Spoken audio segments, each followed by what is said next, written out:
হাজার বার তুই বললে আমি কি বিধবা হয়ে যাবো রে? হ্যাঁ বিধবা? ওরে ওরে ও ভোদা, তুই শুনতে পাচ্ছি আমি বললে নাকি ও বিধবা? না রে বাতা, তোকে বিধবা থাকতে আমি দেবো না। আমি বেশি বললাম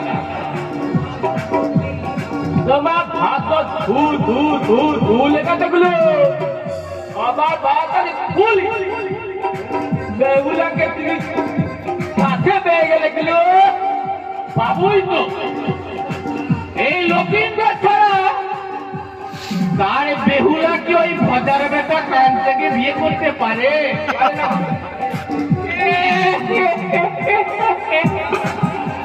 তুই যা ভোদা, আমি একটু করো, আমি একটু করলো শিখবো আর বাড়িতে গিয়ে বলবো আল্লাহ।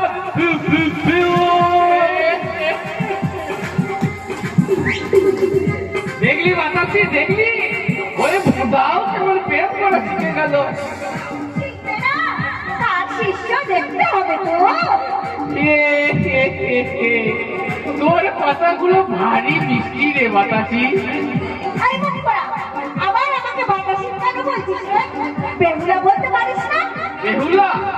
হ্যাঁ, আমি তোর বেহুলা আর তুই আমার লক্ষিন্দর।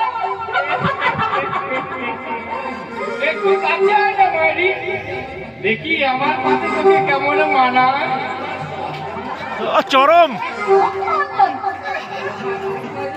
বাবু সাইরা ভালো করে দেখো, বলুন তো আমাদের কেমন মানিয়েছে? সুপার সুপার, চরম মানিয়েছে। নিশ্চয় আজ আজ আমাদের ঘরে চলবে না। আর কি রে? যেদিন তুই টোপর মাথায় দিয়ে আসবি আর আমি ঘুমটা মাথায় দিয়ে বসে থাকবো, সেদিন তুই আমাকে বিয়ে করে নিয়ে যাবি। কপির দিন আসবে রে বাতাসি। আগামী পূর্ণিমায় আমি তোর জন্য মালা গেঁথে রাখবো। ওই দিন তুই আমাকে বিয়ে করতে আসিস, কেমন? বাবু সাইরা আগামী পূর্ণিমায় ওই বেহুলার সঙ্গে আমার বিয়ে, আপনাদের সকলের নেমন্তন্ন। আপনারা সবাই পথ যাত্রী যাবেন আর মেয়েরা তোমরা হবে কোনে যাত্রী।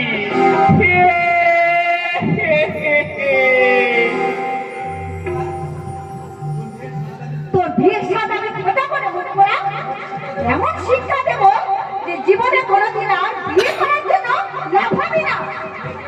কে বিয়ের জন্য লাফাচ্ছে রে তো বাতাসি? ওই মন পড়ে লখাই আগামী পূর্ণিমায় ও আমাকে বিয়ে করতে আসবে। তাই নাকি? তাহলে আমি নিজে দাঁড়িয়ে তোকে তোদের বিয়েটা দেবো নাকি বলিস? চুপ কর পাজি।